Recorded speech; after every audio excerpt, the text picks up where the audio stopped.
शनिवार की रात थी। आकाश में काले बादल ऐसे उमड़ रहे थे जैसे कोई अदृश्य शक्ति पूरे ब्रह्मांड को किसी बड़े परिवर्तन की सूचना दे रही हो। गांव के पुराने मंदिर में दीपक टिमटिमा रहे थे और एक वृद्ध संत अपने शिष्यों से धीमी आवाज में कह रहे थे, आज जो कथा मैं तुम्हें सुनाने जा रहा हूं वह साधारण कथा नहीं है। यह उस देवता की कथा है जिसकी एक दृष्टि राजा को भिखारी और भिखारी को राजा बना सकती है। यह उस देवता की कथा है जिससे देवता भी डरते हैं और जिनकी कृपा से मनुष्य का भाग्य बदल जाता है। कहते हैं कि यदि शनिवार के दिन सच्चे मन से इस कथा को सुन लिया जाए तो जीवन की बड़ी से बड़ी पीड़ा भी स्वयं समाप्त होने लगती है। लेकिन क्या तुम जानते हो कि स्वयं शनि देव के जीवन में भी एक ऐसा रहस्य छिपा हुआ है जिसे जानकर देवता भी कांप उठे थे। यह कहते ही मंदिर में बैठे सभी लोग स्तब्ध हो गए। हर किसी की आंखों में जिज्ञासा थी, आखिर वह रहस्य क्या था और कैसे एक देवता जिनसे आज पूरा संसार डरता है कभी स्वयं अपमान और पीड़ा का सामना कर चुके थे। यही रहस्य आज की इस कथा की शुरुआत है। बहुत समय पहले की बात है, जब देवताओं का संसार पूरी तरह शांत और संतुलित था। सूर्यलोक अपने अद्भुत तेज से चमक रहा था। सूर्य देव का महल सोने और रत्नों से जगमगा रहा था। उस समय सूर्य देव की पत्नी संज्ञा देवी भी थीं, लेकिन सूर्य के अत्यधिक तेज को सहन न कर पाने के कारण उन्होंने अपनी छाया को अपने स्थान पर छोड़ दिया और स्वयं तप करने चली गईं। वह छाया ही आगे चलकर छाया देवी कहलाईं। छाया देवी बहुत शांत, सहनशील और तपस्विनी स्वभाव की थीं। समय बीतता गया और एक दिन उनके गर्भ से एक अद्भुत बालक का जन्म हुआ। उस दिन आकाश में कुछ विचित्र संकेत दिखाई दिए। अचानक तेज हवाएं चलने लगी, पक्षी घबराकर इधर उधर उड़ने लगे और देवताओं को ऐसा लगा मानो प्रकृति स्वयं किसी बड़े परिवर्तन की गवाही दे रही हो। जैसे ही उस बालक ने जन्म लिया, पूरा सूर्यलोक कुछ क्षण के लिए अजीब सी शांति में डूब गया। उस बालक का रंग गहरा श्याम था, उसकी आंखों में असाधारण गंभीरता थी और उसके चेहरे पर ऐसा तेज था जो सामान्य नहीं था। छाया देवी ने उसे अपने हृदय से लगा लिया, लेकिन उन्हें भी महसूस हो रहा था कि यह बालक साधारण नहीं है। यह बालक आगे चलकर संसार के भाग्य का निर्णय करने वाला है। लेकिन बालक के जन्म के कुछ ही समय बाद एक ऐसी घटना हुई जिसने पूरे देवलोक को चौंका दिया। कहा जाता है कि जब पहली बार उस बालक ने अपनी आंखें खोली और उसकी दृष्टि सूर्य देव पर पड़ी तो अचानक सूर्य का तेज क्षण भर के लिए मंद पड़ गया। सूर्य देव स्वयं आश्चर्यचकित रह गए। देवताओं के बीच हलचल मच गई। किसी ने ऐसा दृश्य पहले कभी नहीं देखा था। सूर्य का तेज कम होना असंभव माना जाता था, लेकिन उस दिन यह हो चुका था। देवताओं के मन में भय पैदा हो गया। वे सोचने लगे कि कहीं यह बालक किसी अशुभ संकेत का प्रतीक तो नहीं। लेकिन छाया देवी को अपने पुत्र पर पूरा विश्वास था। उन्होंने शांत स्वर में कहा, यह बालक अशुभ नहीं है, यह तो न्याय का प्रतीक है। इसकी शक्ति को समझने में अभी समय लगेगा। लेकिन देवताओं के मन का भय कम नहीं हुआ। धीरे धीरे यह बात पूरे स्वर्ग में फैल गई कि सूर्यलोक में जन्मा यह बालक साधारण नहीं है और उसकी दृष्टि में कोई अद्भुत शक्ति छिपी हुई है। समय धीरे धीरे बीतता गया और वह बालक बड़ा होने लगा। उसका नाम रखा गया शनि। बचपन से ही शनिदेव बहुत शांत स्वभाव के थे।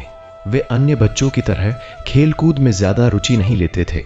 वे अक्सर अकेले बैठकर ध्यान में लीन हो जाते थे, मानो ब्रह्मांड के रहस्यों को समझने की कोशिश कर रहे हों। लेकिन एक अजीब बात यह थी कि जहां भी उनकी दृष्टि पड़ती वहां कुछ न कुछ अनहोनी हो जाती। कभी कोई वृक्ष अचानक सूख जाता, कभी कोई वस्तु टूट जाती, कभी किसी देवता को अचानक कष्ट होने लगता। धीरे धीरे देवताओं के मन में यह धारणा बनने लगी कि शनि की दृष्टि अशुभ है। इस डर के कारण देवता उनसे दूर रहने लगे। यहाँ तक कि कई बार सूर्यदेव भी उनसे दूरी बना लेते थे। यह बात धीरे धीरे शनिदेव के मन को चोट पहुंचाने लगी। वे समझ नहीं पा रहे थे कि आखिर सब लोग उनसे डरते क्यों हैं। एक दिन जब यह पीड़ा असहनीय हो गई तो शनिदेव अपनी माता छाया देवी के पास गए। उनकी आंखों में उदासी थी। उन्होंने धीमे स्वर में पूछा, माता, क्या मुझ में कोई दोष है? सभी मुझसे दूर क्यों रहते हैं? क्या मेरी दृष्टि सच में अशुभ है? यह सुनकर छाया देवी का हृदय भर आया। उन्होंने अपने पुत्र को गले लगाया और कहा, पुत्र, संसार अभी तुम्हारी शक्ति को नहीं समझता। तुम अशुभ नहीं हो। तुम्हें स्वयं भगवान शिव का आशीर्वाद प्राप्त है। एक दिन ऐसा आएगा जब पूरा संसार तुम्हें न्याय का देवता कहेगा। लेकिन उस समय शनि देव के मन का दुख पूरी तरह समाप्त नहीं हुआ।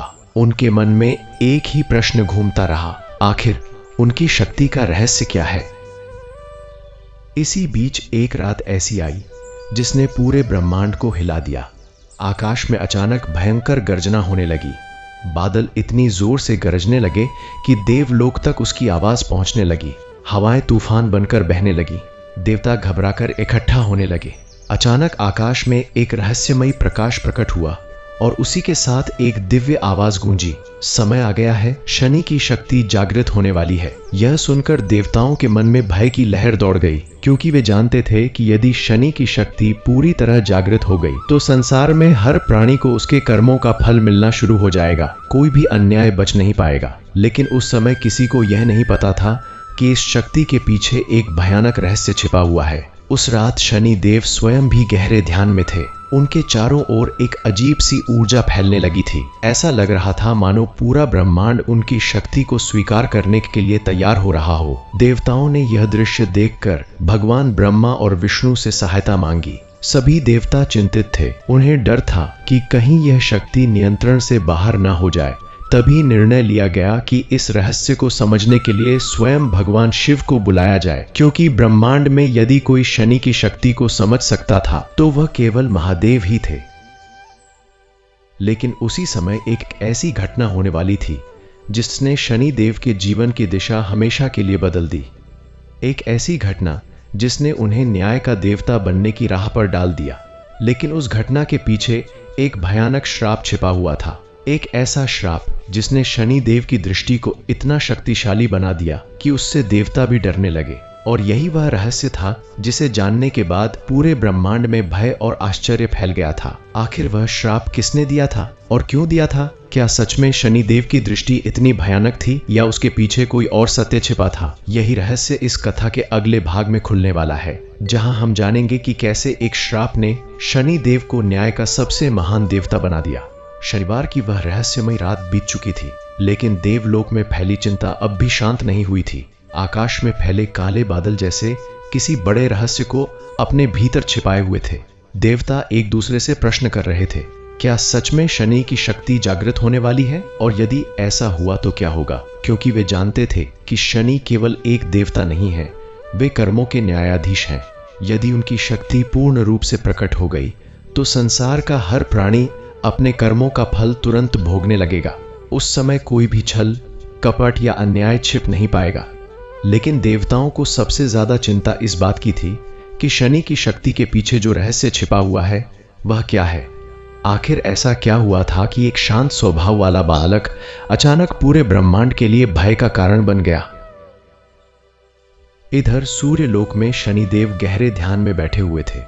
उनके चारों ओर एक विचित्र ऊर्जा का प्रकाश फैल रहा था। ऐसा लग रहा था मानो स्वयं समय भी कुछ क्षण के लिए रुक गया हो। छाया देवी दूर खड़ी अपने पुत्र को देख रही थी। उनके मन में गर्व भी था और चिंता भी। उन्हें पता था कि उनका पुत्र साधारण नहीं है, लेकिन उन्हें यह भी डर था कि कहीं उसकी शक्ति ही उसके लिए कष्ट का कारण न बन जाए। तभी अचानक आकाश में तेज गर्जना हुई और सूर्यलोक के द्वार पर एक दिव्य प्रकाश प्रकट हुआ। कुछ ही क्षणों में उस प्रकाश से भगवान शिव प्रकट हुए। महादेव के साथ नंदी और कई गण भी थे। जैसे ही महादेव वहां पहुंचे, पूरा सूर्यलोक उनकी दिव्य उपस्थिति से शांत हो गया। सूर्यदेव तुरंत महादेव के चरणों में झुक गए। उन्होंने चिंतित स्वर में कहा, प्रभु, मुझे समझ नहीं आ रहा कि यह सब क्या हो रहा है। मेरे पुत्र शनि की दृष्टि जहां पड़ती है वहां अनहोनी हो जाती है। देवता उससे भयभीत हैं और अब यह दिव्य संकेत मिल रहा है कि उसकी शक्ति जागृत होने वाली है। यदि ऐसा हुआ तो क्या होगा? महादेव कुछ क्षण शांत रहे। उन्होंने अपनी गहरी दृष्टि शनि देव पर डाली, जो अब भी ध्यान में लीन थे। फिर महादेव ने धीमे स्वर में कहा, सूर्यदेव, तुम्हारा पुत्र कोई साधारण देवता नहीं है। उसका जन्म ही न्याय के लिए हुआ है, लेकिन उसकी शक्ति के पीछे एक ऐसा रहस्य छिपा है जिसे जानकर तुम भी आश्चर्यचकित हो जाओगे। देवताओं के मन में जिज्ञासा और बढ़ गई। तभी महादेव ने वह रहस्य बताना शुरू किया जो बहुत कम लोगों को पता था। उन्होंने कहा, जब शनि अभी अपनी माता के गर्भ में थे, तब छाया देवी अत्यंत कठोर तपस्या कर रही थीं। वे दिन रात भगवान शिव का ध्यान करती थीं। उसी समय उनके गर्भ में पल रहा बालक भी उस तपस्या की ऊर्जा को अपने भीतर समेट रहा था। यही कारण है कि जन्म से पहले ही उसकी आत्मा अत्यंत शक्तिशाली हो चुकी थी। लेकिन उसी समय एक घटना घटी जिसने सब कुछ बदल दिया। यह सुनकर सभी देवता ध्यान से सुनने लगे। महादेव ने आगे कहा, एक दिन जब छाया देवी तपस्या में लीन थीं, तब सूर्य देव उनसे मिलने आए। लेकिन उस समय छाया देवी का मन पूरी तरह भगवान शिव के ध्यान में था। उन्होंने सूर्य देव की ओर ध्यान नहीं दिया। सूर्य देव को लगा कि छाया देवी उनका अपमान कर रही हैं। क्रोध में आकर उन्होंने कठोर शब्द कह दिए।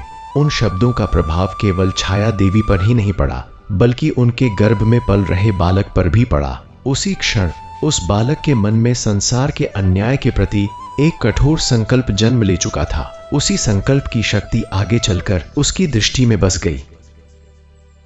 लेकिन असली रहस्य अभी बाकी था। महादेव ने गहरी सांस लेते हुए कहा, जब शनि का जन्म हुआ तब उसकी दृष्टि इतनी शक्तिशाली हो चुकी थी कि वह किसी भी प्राणी के कर्मों को तुरंत पहचान सकती थी। उसकी आंखों में वह शक्ति थी जो किसी के भी कर्मों का सच्चा रूप सामने ला सकती थी। लेकिन इस शक्ति के कारण एक समस्या पैदा हो गई, क्योंकि संसार में अधिकतर प्राणी अपने कर्मों को छिपाकर जीते हैं। जब शनि की दृष्टि उन पर पड़ती तो उनके छिपे हुए कर्म सामने आने लगते। यही कारण है कि जहां भी शनि की दृष्टि पड़ती वहां अनहोनी प्रतीत होती थी, लेकिन वास्तव में वह केवल कर्मों का फल था। देवताओं ने यह सुनकर एक दूसरे की ओर देखा। उनके मन का भय कुछ कम हुआ, लेकिन एक नया प्रश्न सामने आ गया। सूर्य देव ने महादेव से पूछा, प्रभु, यदि यह सब कर्मों का परिणाम है तो फिर लोग शनि की दृष्टि से इतना डरते क्यों हैं? महादेव मुस्कुराए। उन्होंने कहा, क्योंकि सत्य हमेशा डर पैदा करता है। मनुष्य अपने कर्मों को छिपाकर जीना चाहता है, लेकिन शनि की दृष्टि के सामने कोई भी छल नहीं टिक सकता, इसलिए लोग उससे डरते हैं। लेकिन उसी समय एक ऐसी घटना होने वाली थी जिसने इस पूरे रहस्य को और भी गहरा बना दिया। अचानक सूर्य लोक के द्वार पर एक तेज प्रकाश प्रकट हुआ और उसके साथ एक दिव्य ऋषि वहां आए। वे थे महर्षि नारद। नारद जी के चेहरे पर गंभीरता थी। उन्होंने महादेव को प्रणाम किया और कहा, प्रभु, मुझे अभी अभी एक भयानक भविष्यवाणी का ज्ञान हुआ है। यदि सच हुआ तो पूरे ब्रह्मांड में हलचल मच जाएगी।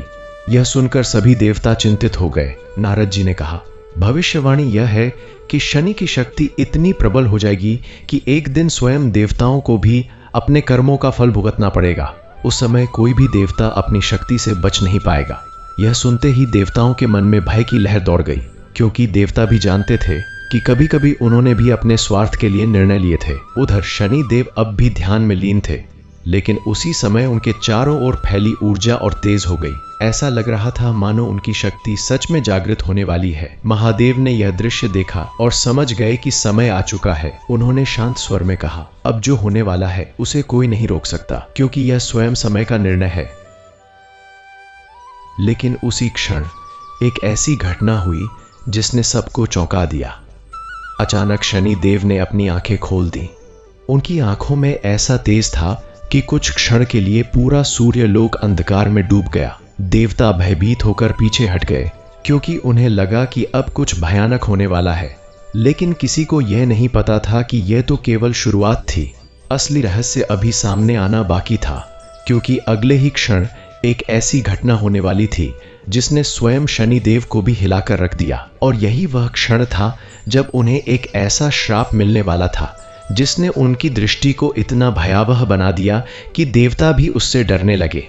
लेकिन वह श्राप किसने दिया और क्यों दिया? क्या सच में शनि देव की शक्ति ब्रह्मांड के लिए खतरा बन सकती थी, या फिर इसके पीछे कोई और ही योजना छिपी हुई थी? यही रहस्य इस कथा के अगले भाग में खुलने वाला है, जहां हम जानेंगे कि कैसे एक भयानक श्राप ने शनि देव को न्याय का सबसे कठोर देवता बना दिया और क्यों आज भी उनकी दृष्टि से देवता तक कांप उठते हैं। मंदिर में बैठे सभी लोग उस कथा को बड़ी गहरी सांसों के साथ सुन रहे थे। बाहर हवा धीरे धीरे तेज होने लगी थी, जैसे प्रकृति स्वयं भी उस रहस्य को सुनने के लिए बेचैन हो। वृद्ध संत ने दीपक की लौ को थोड़ा ऊंचा किया और धीमी आवाज में आगे कहना शुरू किया। जहां हमने कथा छोड़ी थी वहीं से एक ऐसा मोड़ शुरू होता है जिसने स्वयं शनि देव के जीवन की दिशा बदल दी।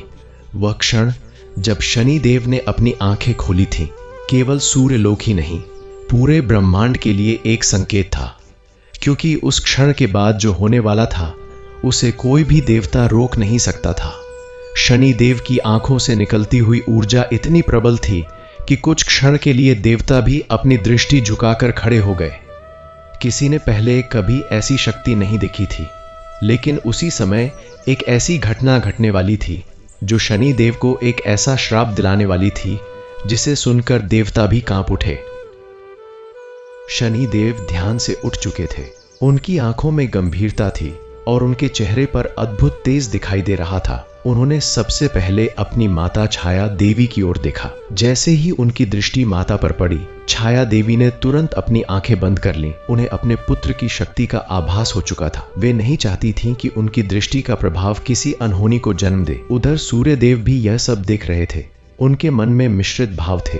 एक ओर वे अपने पुत्र की अद्भुत शक्ति देखकर आश्चर्यचकित थे, लेकिन दूसरी ओर उनके मन में भय भी था, क्योंकि यदि यह शक्ति अनियंत्रित हो गई तो उसका प्रभाव केवल देवताओं तक सीमित नहीं रहेगा, बल्कि पूरे ब्रह्मांड पर पड़ेगा। उसी समय नारद मुनि ने धीरे से कहा, प्रभु, यही वह क्षण है जिसकी भविष्यवाणी हुई थी। अब शनि की शक्ति पूरी तरह जागृत होने वाली है। लेकिन तभी सूर्य लोक के द्वार पर एक और दिव्य प्रकाश प्रकट हुआ। वह प्रकाश धीरे धीरे तेज होता गया और कुछ ही क्षणों में वहां एक महान ऋषि प्रकट हुए। उनका स्वरूप अत्यंत तेजस्वी था। उनकी आंखों में तप की अग्नि जल रही थी। वे थे महर्षि कश्यप। जैसे ही वे वहां पहुंचे, सभी देवता उनके सम्मान में झुक गए। महर्षि कश्यप ने चारों ओर गंभीर दृष्टि डाली और फिर सीधे शनि देव की ओर देखा। कुछ क्षणों तक वे मौन खड़े रहे, मानो किसी गहरे रहस्य को समझने की कोशिश कर रहे हों। फिर उन्होंने धीमे लेकिन कठोर स्वर में कहा, तो यही है वह बालक जिसकी चर्चा पूरे देवलोक में हो रही है। यही है वह शक्ति जिसके कारण देवताओं के मन में भय पैदा हो गया है। उनके शब्दों में कठोरता थी और यही कठोरता आगे चलकर एक बड़े परिवर्तन का कारण बनने वाली थी। शनि देव ने विनम्रता से महर्षि कश्यप को प्रणाम किया। उनके स्वभाव में अहंकार का कोई चिन्ह नहीं था। उन्होंने शांत स्वर में कहा, गुरुदेव, यदि मुझसे कोई भूल हुई है तो कृपया मुझे क्षमा करें। मेरा उद्देश्य किसी को कष्ट पहुंचाना नहीं है। यह सुनकर वहां उपस्थित कई देवताओं के मन में शनि के प्रति सम्मान जागा, लेकिन महर्षि कश्यप के चेहरे की गंभीरता कम नहीं हुई। उन्होंने गहरी सांस लेते हुए कहा, पुत्र, तुम्हारा उद्देश्य चाहे जो भी हो, लेकिन तुम्हारी दृष्टि में जो शक्ति है वह संसार के लिए अत्यंत खतरनाक हो सकती है। यदि यह शक्ति अनियंत्रित रही तो यह पूरे ब्रह्मांड में विनाश का कारण बन सकती है। यह सुनकर वहां खड़े देवताओं के मन में फिर से भय पैदा हो गया। लेकिन उसी समय एक ऐसी घटना हुई जिसने सबको चौंका दिया। अचानक शनि देव की दृष्टि अनजाने में महर्षि कश्यप के पास रखे एक दिव्य पात्र पर पड़ गई। वह पात्र वर्षों की तपस्या से प्राप्त एक दुर्लभ वस्तु था। जैसे ही शनि की दृष्टि उस पर पड़ी, वह पात्र धीरे धीरे दरारों से भरने लगा और कुछ ही क्षणों में टूटकर बिखर गया। यह दृश्य देखकर महर्षि कश्यप के चेहरे पर क्रोध की ज्वाला भड़क उठी। देवता स्तब्ध रह गए, क्योंकि वह पात्र केवल एक वस्तु नहीं था, बल्कि महर्षि की तपस्या का प्रतीक था। महर्षि कश्यप ने क्रोध में कांपती आवाज में कहा, देखा, यही वह शक्ति है जिससे संसार को भय है। तुम्हारी दृष्टि केवल विनाश लाती है। शनि देव यह देखकर बेहद दुखी हो गए। उन्होंने तुरंत सिर झुका लिया और बोले, गुरुदेव, मैंने यह जानबूझकर नहीं किया, कृपया मुझे क्षमा करें। लेकिन उस समय महर्षि कश्यप का क्रोध शांत होने वाला नहीं था। उनका तप इतना प्रबल था कि उनके शब्द स्वयं श्राप बन सकते थे। उन्होंने क्रोध में आकर कहा, यदि तुम्हारी दृष्टि इतनी प्रबल है कि वह मेरी तपस्या की वस्तु को भी नष्ट कर सकती है, तो अब से तुम्हारी दृष्टि जहां भी पड़ेगी वहां कठिन परीक्षा और कष्ट आएगा। लोग तुम्हारी दृष्टि से भयभीत रहेंगे और तुम्हें देखकर डरेंगे। तुम्हारी शक्ति संसार को कर्मों का फल तो देगी, लेकिन तुम्हारी दृष्टि का प्रभाव हमेशा कठोर रहेगा। यह सुनते ही पूरा देवलोक स्तब्ध रह गया। यह एक ऐसा श्राप था जिसने शनि देव के भाग्य को हमेशा के लिए बदल दिया था। छाया देवी की आंखों से आंसू बहने लगे। सूर्य देव भी चिंतित हो उठे, लेकिन महादेव शांत खड़े सब कुछ देख रहे थे। वे जानते थे कि यह श्राप भी समय की एक योजना का हिस्सा है, क्योंकि कभी कभी श्राप ही वरदान का रूप ले लेता है। शनि देव ने सिर झुकाकर उस श्राप को स्वीकार कर लिया। उनके चेहरे पर दुख जरूर था, लेकिन उनके मन में क्रोध नहीं था। उन्होंने धीरे से कहा, यदि यह मेरे कर्मों का परिणाम है तो मैं इसे स्वीकार करता हूँ, लेकिन मैं वचन देता हूँ कि मैं अपनी शक्ति का उपयोग केवल न्याय के लिए करूँगा।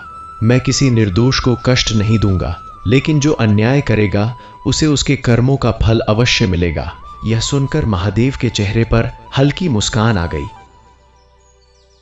लेकिन कथा यहीं समाप्त नहीं होती, क्योंकि उस श्राप के बाद शनि देव के जीवन में एक और ऐसा रहस्य सामने आने वाला था जिसने उन्हें ब्रह्मांड का सबसे कठोर न्यायाधीश बना दिया। और यही वह रहस्य था जिसके कारण आज भी जब शनि की साढ़े साती आती है तो राजा से लेकर सामान्य मनुष्य तक अपने कर्मों का हिसाब देने के लिए मजबूर हो जाते हैं।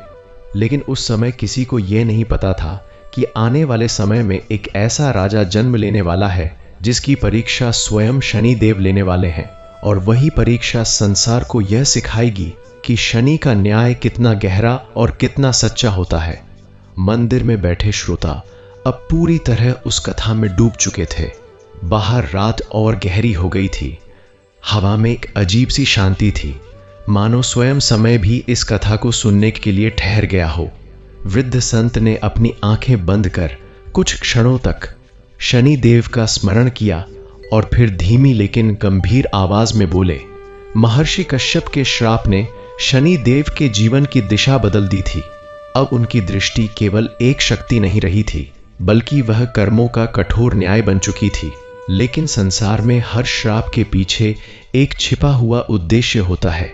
महादेव यह भली भांति जानते थे कि यह श्राप भी एक दिन संसार को धर्म का सबसे बड़ा पाठ सिखाने वाला है। उसी क्षण महादेव ने शनि देव की ओर देखा और उनके भीतर छिपी उस शक्ति को पहचान लिया जो आगे चलकर मनुष्य के कर्मों का सबसे सच्चा निर्णय करने वाली थी।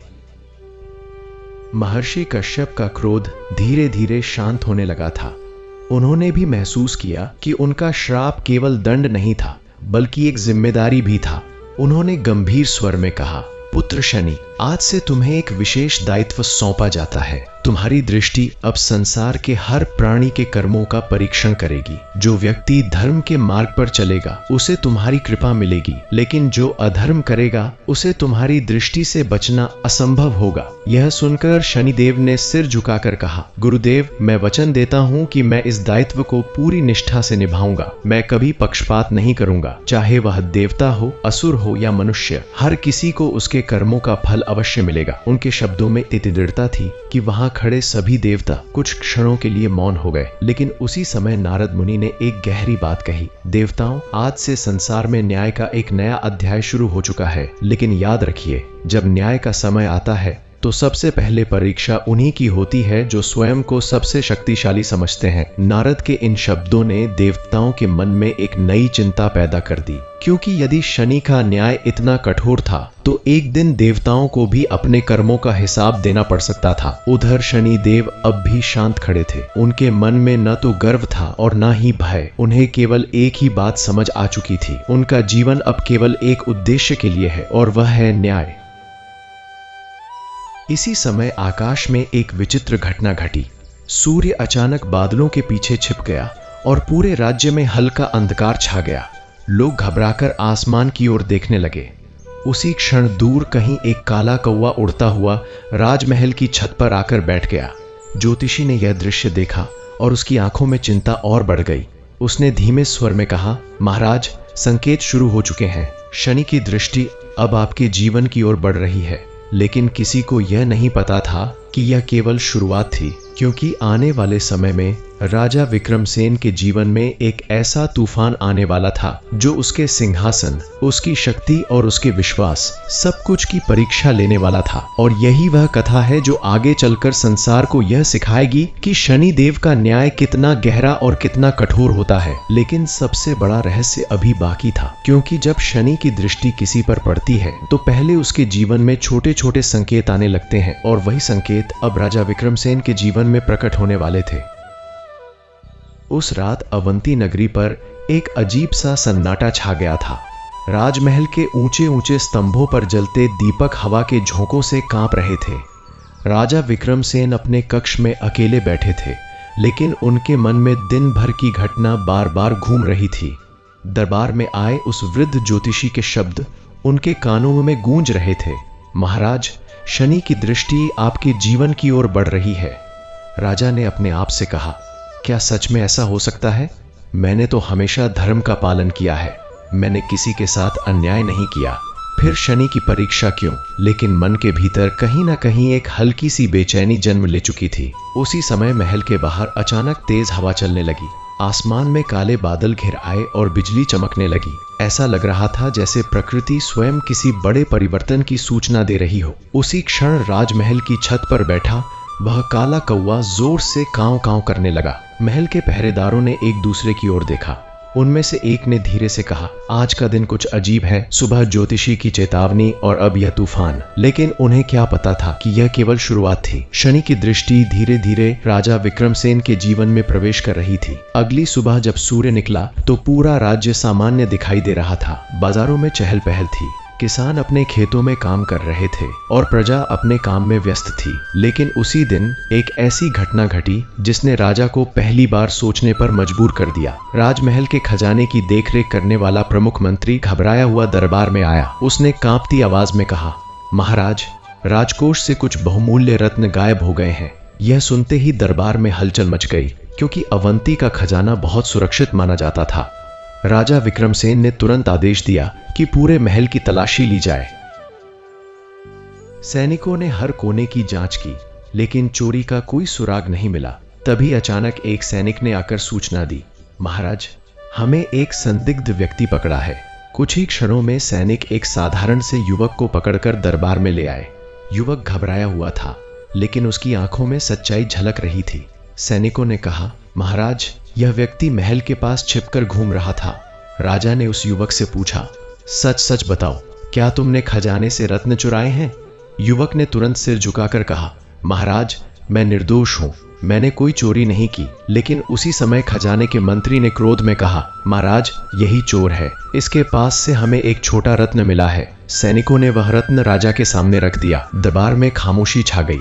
राजा विक्रमसेन हमेशा न्यायप्रिय रहे थे, इसलिए उन्होंने तुरंत निर्णय नहीं लिया। उन्होंने युवक की आंखों में देखा और कहा, यदि तुम सच कह रहे हो तो तुम्हें डरने की जरूरत नहीं है, लेकिन यदि तुम झूठ बोल रहे हो तो तुम्हें कठोर दंड मिलेगा। युवक ने फिर वही कहा, महाराज, मैं निर्दोष हूं। इसी समय दरबार के बाहर खड़ा वही वृद्ध ज्योतिषी धीरे धीरे अंदर आया। उसने गंभीर स्वर में कहा, महाराज, यही तो शनि की परीक्षा होती है। कभी कभी सत्य और असत्य के बीच अंतर करना कठिन हो जाता है। राजा कुछ क्षणों के लिए चुप हो गए। उन्होंने आदेश दिया कि युवक को कुछ समय के लिए कैद में रखा जाए और मामले की पूरी जांच की जाए। लेकिन जैसे ही सैनिक उस युवक को ले जाने लगे, अचानक दरबार के एक स्तंभ से एक भारी पत्थर गिर पड़ा। वह पत्थर ठीक उसी जगह गिरा जहां कुछ क्षण पहले वह युवक खड़ा था। दरबार में बैठे सभी लोग चौंक गए। वृद्ध ज्योतिषी ने धीरे से कहा, देखा महाराज, यदि वह युवक वहीं खड़ा रहता तो उसकी मृत्यु हो जाती। शायद भाग्य उसे बचाना चाहता है। राजा के मन में संदेह और गहरा हो गया। उन्होंने तुरंत सैनिकों को आदेश दिया कि उस युवक के साथ कोई कठोर व्यवहार न किया जाए। लेकिन उसी रात राजमहल में एक और रहस्यमयी घटना घटी। खजाने के मंत्री के कक्ष से अचानक चीखने की आवाज आई।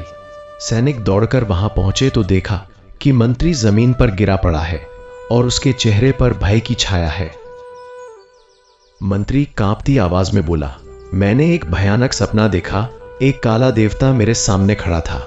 उसकी आंखें अग्नि की तरह चमक रही थीं। उसने कहा, अन्याय मत करो, सत्य को छिपाने की कोशिश मत करो। यह सुनकर सैनिक भी डर गए, क्योंकि उस समय पूरे राज्य में यह बात फैलने लगी थी कि शनि की दृष्टि अवंती पर पड़ चुकी है। अगले दिन जब राजा को यह बात पता चली तो उनके मन में एक अजीब सा डर पैदा हुआ। उन्हें पहली बार लगा कि शायद यह सब घटनाएं केवल संयोग नहीं है, लेकिन असली रहस्य अभी सामने आना बाकी था। उसी शाम एक बूढ़ी महिला दरबार में आई। उसके कपड़े फटे हुए थे और उसकी आंखों में आंसू थे। उसने राजा के सामने आकर कहा, महाराज, जिस युवक को आपने कैद में रखा है वह मेरा बेटा है, वह चोर नहीं है।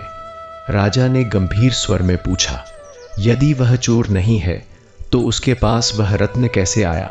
बूढ़ी महिला ने कांपती आवाज में कहा, महाराज, कल रात जब वह जंगल से लौट रहा था तो उसे रास्ते में वह रत्न पड़ा मिला। उसने सोचा कि यह किसी अमीर व्यक्ति का होगा, इसलिए वह उसे महल में लौटाने आ रहा था। यह सुनकर दरबार में फिर से सन्नाटा छा गया। राजा विक्रमसेन के मन में कई सवाल उठने लगे। क्या सच में वह युवक निर्दोष था? क्या खजाने से रत्न चोरी ही नहीं हुए थे? और यदि चोरी नहीं हुई थी तो फिर यह सब रहस्य क्या था? उसी समय वृद्ध ज्योतिषी ने धीरे से कहा, महाराज, याद रखिए, शनि की परीक्षा में अक्सर सच छिप जाता है और झूठ सामने दिखाई देता है, लेकिन अंत में सत्य ही विजयी होता है। उधर आकाश में धीरे धीरे काले बादल फिर से घिरने लगे थे। ऐसा लग रहा था मानो कोई अदृश्य शक्ति अवंती के ऊपर मंडरा रही हो, लेकिन किसी को यह नहीं पता था कि यह तो केवल शुरुआत थी, क्योंकि आने वाले दिनों में राजा विक्रमसेन के जीवन में ऐसी घटनाएं होने वाली थीं जो उसके विश्वास, उसके न्याय और उसके धैर्य सब कुछ को हिलाकर रख देंगी। और वही घटनाएं संसार को यह सिखाने वाली थीं कि जब शनि की साढ़ेसाती शुरू होती है तो सबसे पहले मनुष्य के जीवन की नींव ही हिलने लगती है। और अब वही समय राजा विक्रमसेन के जीवन में आने वाला था। अवंती नगरी में अब एक अनजाना भय धीरे धीरे फैलने लगा था।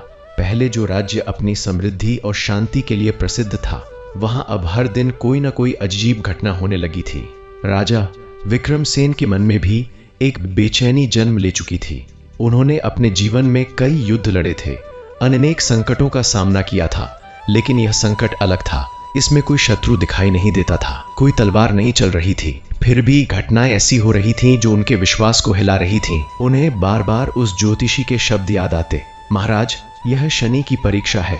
लेकिन राजा का मन अब भी यह मानने को तैयार नहीं था कि कोई अदृश्य शक्ति उनके जीवन को इस तरह बदल सकती है। उधर कैद में रखा गया वह युवक भी सबके मन में प्रश्न बन चुका था। उसका नाम अर्जुन था। सैनिकों ने बताया कि वह एक साधारण किसान का बेटा है और अक्सर जंगल से लकड़ियां काटकर बेचता है, लेकिन खजाने के मंत्री बार बार यही कह रहे थे कि वही चोर है। दरबार में बहस चल रही थी कि क्या उसे दंड दिया जाए या नहीं। तभी वही वृद्ध ज्योतिषी फिर से दरबार में आया। उसने राजा से कहा, महाराज, निर्णय लेने में जल्दबाजी मत कीजिए। शनि की परीक्षा में अक्सर सत्य देर से सामने आता है। राजा ने गहरी सांस ली और कहा, ठीक है, जब तक सच्चाई सामने नहीं आती तब तक किसी को दंड नहीं दिया जाएगा। लेकिन उसी रात एक ऐसी घटना हुई जिसने पूरे राजमहल को हिला दिया। आधी रात के समय महल के अंदर अचानक आग लग गई। सैनिक दौड़ते हुए आए और पानी डालकर आग बुझाने की कोशिश करने लगे। आग खजाने के पास वाले हिस्से में लगी थी। कुछ ही देर में आग पर काबू पा लिया गया, लेकिन कई कीमती वस्तुएं जलकर राख हो चुकी थीं। सुबह जब राजा को यह समाचार मिला तो वे तुरंत वहां पहुंचे। उन्होंने जले हुए खजाने को देखा और उनके मन में एक अजीब सा डर पैदा हो गया, क्योंकि यह वही स्थान था जहां से रत्न गायब होने की बात सामने आई थी। वृद्ध ज्योतिषी भी वहां गया। उसने जले हुए खजाने की ओर देखते हुए कहा, महाराज, कभी कभी शनि की परीक्षा में धन और वैभव सबसे पहले नष्ट होते हैं, क्योंकि जब तक मनुष्य अपने अहंकार और अपने वैभव से मुक्त नहीं होता तब तक वह सत्य को नहीं समझ पाता। राजा विक्रमसेन को यह बात अच्छी नहीं लगी। उन्होंने थोड़ा कठोर स्वर में कहा, क्या आप कहना चाहते हैं कि यह सब मेरी परीक्षा है? ज्योतिषी ने शांत स्वर में कहा, महाराज, मैं केवल संकेत देख रहा हूं, निर्णय समय करेगा। इसी बीच कैद में बंद युवक अर्जुन के साथ भी एक अजीब घटना घटी। रात को जब वह अकेला बैठा हुआ था तब उसे लगा जैसे कोई उसके सामने खड़ा है। उसने आंखें खोली तो देखा कि कैद खाने के अंधेरे कोने में एक लंबा काला साया खड़ा है। उसकी आंखें चमक रही थीं और उसके चेहरे पर गंभीरता थी। अर्जुन डर गया, लेकिन उस साये ने शांत स्वर में कहा, डरो मत, सत्य की परीक्षा हो रही है, धैर्य रखो। यह कहकर वह साया धीरे धीरे गायब हो गया। सुबह जब सैनिक उसे देखने आए तो उन्होंने देखा कि अर्जुन के चेहरे पर अजीब सी शांति है। उधर महल में एक और रहस्य सामने आया। खजाने के मंत्री के कक्ष की तलाशी ली गई तो वहां से कई बहुमूल्य रत्न मिले। यह देखकर सैनिक भी चौंक गए। वे तुरंत मंत्री को पकड़कर दरबार में ले आए।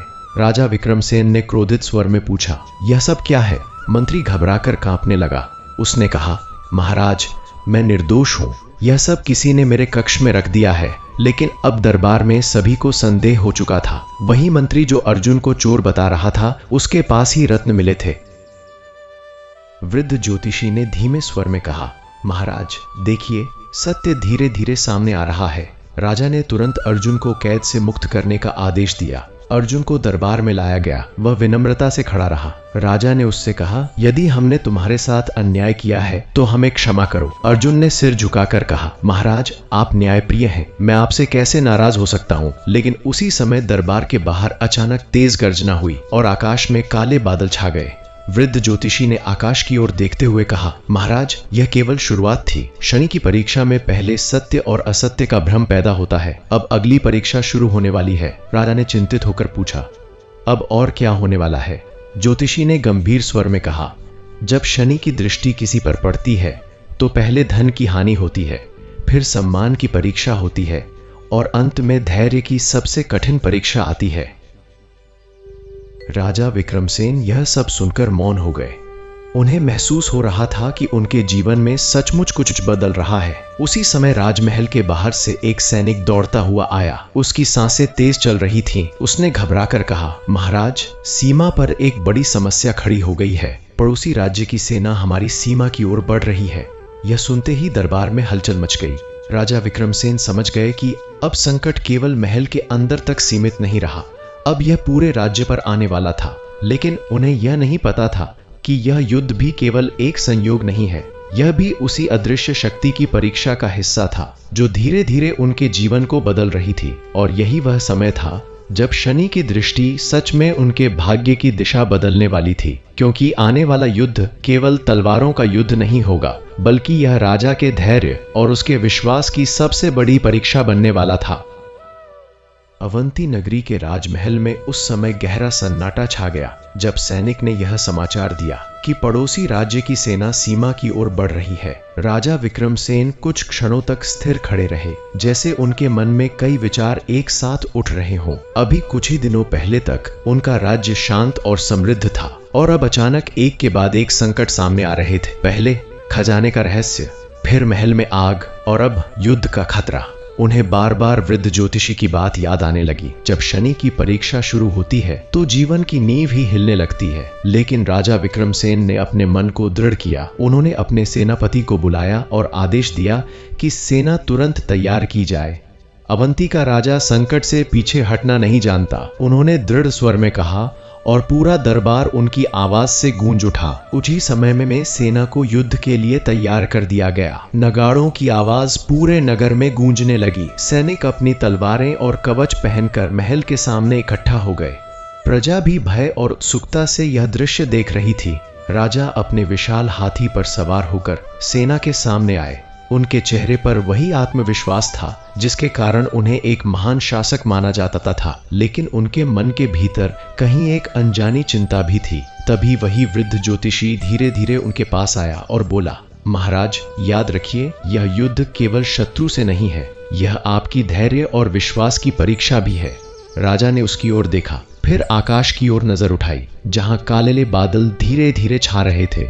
जब सेना सीमा की ओर बढ़ी तो रास्ते में कई अजीब संकेत दिखाई देने लगे। अचानक तेज हवा चलने लगी, पेड़ों की शाखाएं जोर जोर से हिलने लगीं और दूर आसमान में कौओं का झुंड मंडराने लगा। सैनिकों में कुछ फुसफुसाहट होने लगी। कुछ ने कहा कि यह शनि का संकेत है, तो कुछ ने इसे केवल संयोग बताया। लेकिन जब सेना सीमा के पास पहुंची तो उन्हें एक विचित्र दृश्य दिखाई दिया।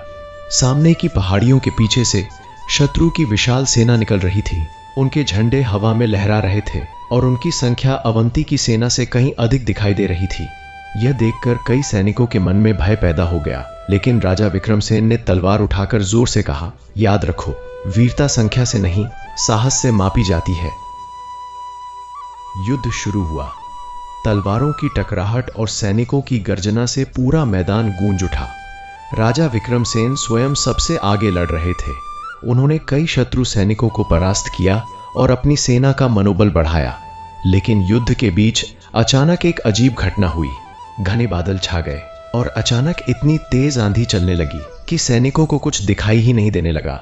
धूल का तूफान पूरे मैदान में फैल गया। इसी अफरा तफरी में शत्रु सेना ने अचानक जोरदार आक्रमण कर दिया।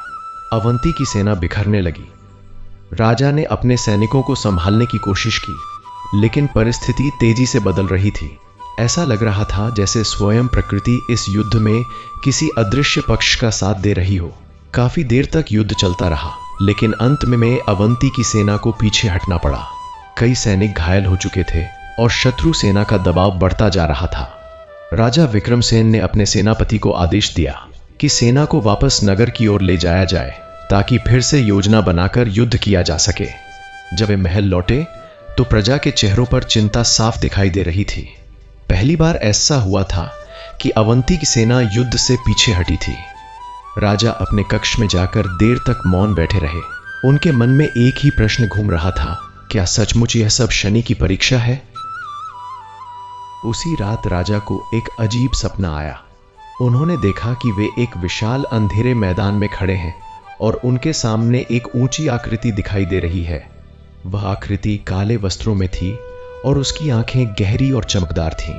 उस आकृति की आवाज गंभीर थी। विक्रमसेन, तुम्हें अपने गर्व को त्यागना होगा। न्याय केवल तलवार से नहीं होता, बल्कि धैर्य और विनम्रता से भी होता है। राजा चौंक कर उठ बैठे। उनका हृदय तेजी से धड़क रहा था। उन्होंने खिड़की से बाहर देखा तो आसमान में एक काला बादल चंद्रमा को ढक रहा था। उन्हें पहली बार महसूस हुआ कि शायद कोई अदृश्य शक्ति सचमुच उनके जीवन को दिशा दे रही है। सुबह होते ही उन्होंने दरबार बुलाया। सेनापति और मंत्री सभी उपस्थित थे। सबके चेहरे पर चिंता थी। तभी वृद्ध ज्योतिषी फिर से आया। उसने राजा की ओर देखते हुए कहा, महाराज, यह हार अंत नहीं है। यह केवल एक संकेत है कि आपको अपने भीतर झांकना होगा। जब मनुष्य अपने भीतर के अहंकार को छोड़ देता है, तब शनि की कृपा भी धीरे धीरे प्रकट होने लगती है। राजा कुछ देर तक मौन रहे। फिर उन्होंने गंभीर स्वर में कहा, यदि यह परीक्षा है तो मैं इसे स्वीकार करता हूँ, लेकिन मैं यह भी साबित करूंगा कि सत्य और धर्म किसी भी संकट से बड़े होते हैं। लेकिन उसी समय दरबार के बाहर अचानक हलचल मच गई। एक सैनिक दौड़ता हुआ अंदर आया और घबराकर बोला, महाराज, एक और बड़ी समस्या खड़ी हो गई है। रात में राजकोष के बाकी बचे धन का एक हिस्सा भी गायब हो गया है और पहरेदारों ने कहा है कि उन्होंने एक रहस्यमयी काले वस्त्रों वाला व्यक्ति महल के पास देखा था। यह सुनकर पूरा दरबार स्तब्ध रह गया। राजा के मन में फिर से वही सपना घूम गया। काले वस्त्रों वाली आकृति अब रहस्य और गहरा हो चुका था। क्या वह केवल सपना था या वास्तव में कोई अदृश्य शक्ति अवंती के राजमहल के आसपास घूम रही थी? क्या यह सब घटनाएं केवल संयोग थीं या सच में शनि की दृष्टि राजा विक्रमसेन के जीवन को बदल रही थी? यह प्रश्न अब पूरे राज्य के सामने खड़ा था और इसी रहस्य का उत्तर अगले भाग में मिलने वाला था, जब राजा विक्रमसेन को एक ऐसे संत से मिलने का अवसर मिलेगा जो उन्हें बताएगा कि शनि की परीक्षा का असली अर्थ क्या होता है और उससे बाहर निकलने का मार्ग क्या है। अवंती नगरी के राजमहल में अब हर दिन एक नई चिंता जन्म ले रही थी। राजा विक्रमसेन के सामने लगातार संकट खड़े हो रहे थे और उनके मन में भी अब वह दृढ़ विश्वास धीरे धीरे डगमगाने लगा था जो कभी उनकी सबसे बड़ी शक्ति हुआ करता था। युद्ध में हार, राजकोष का रहस्यमय ढंग से गायब होना और महल के आसपास दिखाई देने वाली वह काली छाया, इन सब ने पूरे राज्य में भय का वातावरण बना दिया था। राजा उस रात अपने कक्ष में देर तक जागते रहे। दीपक की लौ बार बार डगमगाती थी और हर बार ऐसा लगता था जैसे कोई अदृश्य उपस्थिति कमरे में आकर खड़ी हो गई हो। राजा ने अपने मन को समझाने की कोशिश की, लेकिन भीतर कहीं यह भावना मजबूत होती जा रही थी कि यह सब साधारण घटनाएं नहीं हैं। उन्हें बार बार वही स्वप्न याद आता जिसमें काले वस्त्रों वाला एक दिव्य पुरुष उनसे कह रहा था कि उन्हें अपने गर्व को त्यागना होगा। उसी समय महल के बाहर मंदिर की घंटी अपने आप बज उठी। आधी रात को बजती हुई वह घंटी सुनकर राजा चौंक उठे। उन्हें लगा जैसे कोई उन्हें बुला रहा हो। अगली सुबह राजा विक्रमसेन ने दरबार में घोषणा की कि वे स्वयं उस रहस्य को समझने के लिए निकलेंगे जो उनके राज्य पर छाया हुआ है। मंत्री और सेनापति दोनों ने उन्हें रोकने की कोशिश की, क्योंकि अभी राज्य संकट में था और शत्रु सेना भी सीमा पर मौजूद थी। लेकिन राजा ने दृढ़ स्वर में कहा, यदि यह संकट केवल तलवार से हल हो सकता तो मैं उसे अभी समाप्त कर देता, लेकिन यह संकट कुछ और है। जब तक मैं इसके मूल को नहीं समझूंगा तब तक राज्य को शांति नहीं मिल सकती। यह कहकर उन्होंने साधारण वस्त्र पहन लिए और केवल कुछ विश्वसनीय सैनिकों के साथ महल से बाहर निकल पड़े। शहर की गलियों से गुजरते हुए उन्होंने देखा कि प्रजा के चेहरों पर पहले जैसी खुशी नहीं रही। लोग उन्हें देखकर प्रणाम तो करते थे, लेकिन उनकी आंखों में चिंता साफ दिखाई देती थी। यह देखकर राजा का हृदय और भी भारी हो गया। राजा धीरे धीरे नगर से बाहर निकलकर जंगल की ओर बढ़े। कहते थे कि उस घने जंगल के बीच एक प्राचीन आश्रम है, जहां एक महान संत निवास करते हैं। लोग मानते थे कि उस संत को ग्रहों और भाग्य का गहरा ज्ञान है। कई यात्रियों ने बताया था कि जो भी अपने जीवन के सबसे कठिन प्रश्न लेकर उनके पास जाता है, उसे उत्तर अवश्य मिलता है। कई घंटे की यात्रा के बाद राजा उस स्थान पर पहुंचे। वहां का वातावरण अत्यंत शांत था। बड़े बड़े वृक्षों की छाया में एक छोटा सा आश्रम बना हुआ था और उसके सामने एक वृद्ध संत ध्यान में बैठे थे। उनका चेहरा तेजस्वी था और उनकी आंखें बंद होने के बावजूद ऐसा लगता था जैसे वे सब कुछ देख रहे हों। राजा ने विनम्रता से उनके चरणों में प्रणाम किया। संत ने धीरे धीरे अपनी आंखें खोली और राजा की ओर देखा। उनकी दृष्टि गहरी थी, जैसे वे राजा के मन के भीतर तक झांक रहे हों। उन्होंने शांत स्वर में कहा, विक्रमसेन, तुम यहाँ क्यों आए हो? यह मुझे बताने की आवश्यकता नहीं है। तुम्हारे जीवन में जो घटनाएं हो रही हैं, उनका कारण तुम्हारे सामने खड़ा है, तुम्हारा कर्म और तुम्हारा गर्व। राजा सुनकर चौंक गए। उन्होंने विनम्रता से कहा, गुरुदेव, यदि मुझसे कोई भूल हुई है तो कृपया मार्ग दिखाइए। मेरे राज्य पर संकट छा गया है और मैं समझ नहीं पा रहा कि यह सब क्यों हो रहा है। संत ने गहरी सांस ली और कहा, जब शनि की दृष्टि किसी पर पड़ती है तो वह केवल दंड देने नहीं आती, वह मनुष्य को उसके भीतर छिपे सत्य से परिचित कराने आती है। संत ने आगे कहा, तुमने अपने जीवन में न्याय किया है, इसमें संदेह नहीं, लेकिन धीरे धीरे तुम्हारे मन में यह विश्वास जन्म लेने लगा कि तुमसे बड़ा न्यायाधीश कोई नहीं है। यही वह क्षण था जब समय ने तुम्हारी परीक्षा तय कर दी। शनिदेव वही शक्ति है जो मनुष्य को उसके अहंकार से मुक्त करती है। इसलिए पहले तुम्हारे धन की परीक्षा हुई, फिर तुम्हारी शक्ति की, और अब तुम्हारे धैर्य की परीक्षा हो रही है। राजा यह सुनकर मौन हो गए।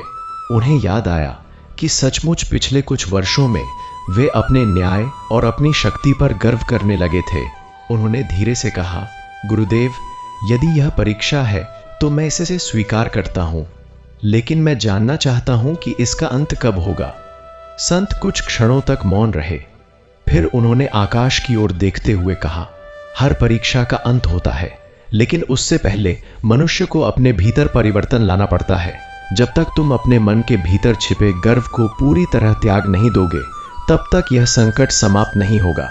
तुम्हें यह समझना होगा कि राजा होने के बावजूद तुम भी कर्मों के नियम से बंधे हो।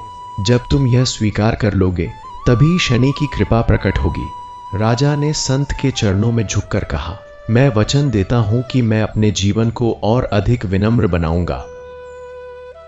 लेकिन उसी क्षण आश्रम के बाहर से एक घबराई हुई आवाज सुनाई दी। राजा के साथ आए सैनिकों में से एक दौड़ता हुआ अंदर आया। उसका चेहरा भय से भरा हुआ था। उसने हांफते हुए कहा, महाराज, अवंती से संदेश आया है। शत्रु सेना ने अचानक फिर से आक्रमण कर दिया है और इस बार वे नगर के द्वार तक पहुंच गए हैं। यह सुनकर राजा का हृदय तेजी से धड़कने लगा। वे तुरंत खड़े हो गए। संत ने शांत स्वर में कहा, यही वह क्षण है जब तुम्हारी परीक्षा सबसे कठिन होने वाली है। याद रखो, अब तुम्हें केवल तलवार से नहीं, बल्कि अपने धैर्य और अपने विश्वास से भी लड़ना होगा। राजा विक्रमसेन तुरंत अपने घोड़े पर सवार होकर अवंती की ओर लौट पड़े। रास्ते भर उनके मन में संत के शब्द गूंजते रहे। उन्हें महसूस हो रहा था कि आने वाला समय उनके जीवन का सबसे बड़ा मोड़ बनने वाला है। जब वे नगर के पास पहुंचे तो उन्होंने देखा कि दूर दूर तक धुआं उठ रहा है और किले की दीवारों के पास युद्ध चल रहा है। सैनिक अपनी पूरी शक्ति से लड़ रहे थे, लेकिन शत्रु की सेना बहुत बड़ी थी। राजा ने तलवार उठाई और युद्ध भूमि की ओर बढ़ गए। लेकिन उसी समय आकाश में एक विचित्र दृश्य दिखाई दिया। काले बादल अचानक इकट्ठा हो गए और एक गहरी छाया पूरे मैदान पर फैल गई। ऐसा लग रहा था जैसे स्वयं समय उस युद्ध को देख रहा हो।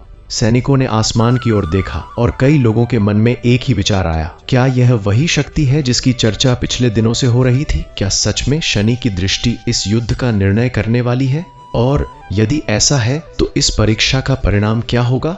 राजा विक्रमसेन ने अपने सैनिकों की ओर देखा और पूरी शक्ति से युद्ध में कूद पड़े, लेकिन उनके मन में अब एक नया भाव था। अहंकार नहीं, बल्कि विनम्रता और धैर्य। उन्हें महसूस हो रहा था कि यह केवल एक युद्ध नहीं है, बल्कि उनके जीवन की सबसे बड़ी परीक्षा है, और इसी परीक्षा का परिणाम आगे चलकर यह तय करेगा कि क्या शनि की कठोर दृष्टि अंत में कृपा में बदलने वाली है या नहीं। क्योंकि आने वाला समय अवंती के इतिहास में एक ऐसा अध्याय लिखने वाला था जिसे सदियों तक याद रखा जाएगा। रात बहुत गहरी हो चुकी थी। मंदिर के आंगन में रखा दीपक अब धीमे धीमे टिमटिमा रहा था, जैसे उसकी लौ भी उस रहस्य को जानना चाहती हो जो उस रात प्रकट होने वाला था।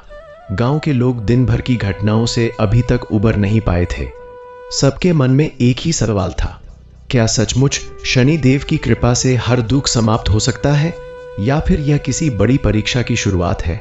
राजू और उसकी मां मंदिर के कोने में चुपचाप बैठे थे। हवा में घुली घनघोर शांति के बीच अचानक मंदिर की घंटी अपने आप बज उठी। उस ध्वनि में ऐसा कंपन था कि राजू का हृदय तेजी से धड़कने लगा। उसे लगा जैसे कोई अदृश्य शक्ति उसे पुकार रही हो। उसी क्षण मंदिर के गर्भगृह से एक गहरी, गंभीर और रहस्यमयी आवाज गूंजी, भक्त, तुम्हारी परीक्षा अभी समाप्त नहीं हुई है। यह सुनते ही वहां उपस्थित हर व्यक्ति सिहर उठा, क्योंकि यह आवाज किसी मनुष्य की नहीं थी। राजू के मन में अनेक प्रश्न उठने लगे। उसने श्रद्धा से सिर झुकाकर कहा, हे प्रभु, यदि यह आपकी ही वाणी है तो मुझे मार्ग दिखाइए। उसी क्षण गर्भगृह में रखी शनि देव की प्रतिमा के पीछे से हल्की नीली आभा फैलने लगी। वह प्रकाश धीरे धीरे बढ़ता गया और पूरे मंदिर को दिव्य चमक से भर दिया। गांव के बुजुर्ग पंडित जी ने कांपती आवाज में कहा, यह शनि महाराज की उपस्थिति का संकेत है। आज कोई बड़ा रहस्य प्रकट होने वाला है। तभी उस प्रकाश के भीतर से एक दिव्य छाया उभरी। उसका रूप गंभीर था, नेत्र तेजस्वी और मुख पर ऐसी कठोरता थी जिसमें न्याय की गूढ़ शक्ति छिपी थी। राजू समझ गया कि यह कोई साधारण क्षण नहीं है। वह भूमि पर दंडवत लेट गया। तभी वह दिव्य स्वर फिर गूंजा, राजू, तुम्हारा विश्वास सच्चा है, लेकिन तुम्हारे भाग्य में अभी एक और कठिन मार्ग लिखा है। यह सुनकर राजू की मां का हृदय कांप उठा। उसने हाथ जोड़कर कहा, हे शनि देव, मेरे पुत्र ने कभी किसी का बुरा नहीं किया, फिर उसकी परीक्षा कब तक चलेगी। दिव्य छाया कुछ क्षण मौन रही, जैसे समय स्वयं ठहर गया हो। फिर वह बोली, मनुष्य अपने कर्मों से ही अपना भाग्य बनाता है। इस बालक के पूर्व जन्म के कुछ कर्म अभी शेष हैं। जब तक वे पूर्ण नहीं होंगे, इसका संघर्ष समाप्त नहीं होगा। यह सुनते ही वहां उपस्थित लोगों के मन में भय और जिज्ञासा दोनों भर गए। क्या राजू का कोई रहस्यमय पूर्व जन्म था? क्या उसके वर्तमान जीवन की कठिनाइयां उसी का परिणाम थीं? यह प्रश्न हर किसी के मन में गूंजने लगा। तभी मंदिर के बाहर अचानक तेज हवा चलने लगी और आकाश में काले बादल उमड़ आए। ऐसा प्रतीत हो रहा था जैसे स्वयं प्रकृति भी इस रहस्य को सुनने के लिए बेचैन हो। कुछ ही क्षण बाद दिव्य छाया ने अपना हाथ उठाया। उसी क्षण मंदिर के बीचों बीच एक अद्भुत दृश्य प्रकट हुआ, जैसे किसी अदृश्य पर्दे पर एक पुरानी कथा जीवित हो उठी हो। उसमें एक प्राचीन राज्य दिखाई दे रहा था, भव्य महल, विशाल सेना और एक न्यायप्रिय राजा। लेकिन उस दृश्य में एक युवक भी था जो साधारण वस्त्रों में था, पर उसकी आंखों में वही दृढ़ता थी जो आज राजू की आंखों में दिखाई देती थी। पंडित जी ने आश्चर्य से कहा, यह तो राजू का ही रूप लग रहा है, लेकिन यह दृश्य तो किसी पुराने युग का है। जैसे जैसे दृश्य स्पष्ट होता गया, राजू का मन विचलित होने लगा। उसे लगने लगा जैसे यह सब कुछ वह पहले भी देख चुका है। क्या सचमुच उसका कोई ऐसा अतीत था जिसे वह भूल चुका था? दिव्य स्वर फिर गूंजा, देखो, यह तुम्हारा ही पूर्व जन्म है। यह सुनते ही राजू के शरीर में सिहरन दौड़ गई।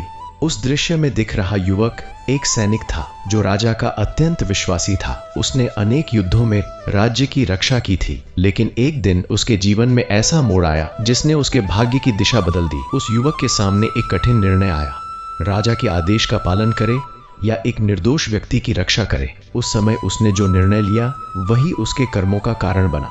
जैसे जैसे दृश्य आगे बढ़ा, मंदिर में बैठे सभी लोग सांस रोके उसे देखते रहे। किसी को समझ नहीं आ रहा था कि आगे क्या होने वाला है।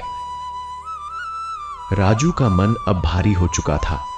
उसे ऐसा लग रहा था जैसे उसके हृदय के भीतर कोई पुरानी याद जाग रही हो।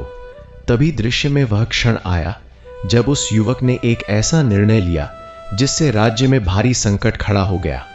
राजा को लगा कि उसके सबसे विश्वासी सैनिक ने उसे धोखा दिया है। परिणाम स्वरूप उसे कठोर दंड दिया गया। उस दिन उसकी पीड़ा और अन्याय की भावना ने उसके मन में एक गहरी छाया छोड़ दी। दिव्य स्वर बोला, उसी क्षण तुम्हारे कर्मों की श्रृंखला शुरू हुई, जिसका प्रभाव आज तक चला आ रहा है। यह सुनते ही राजू की आंखों से आंसू बहने लगे। उसे समझ आने लगा कि शायद उसके वर्तमान जीवन की कठिनाइयां उसी अधूरे कर्म का परिणाम है। मंदिर में बैठे लोग स्तब्ध थे।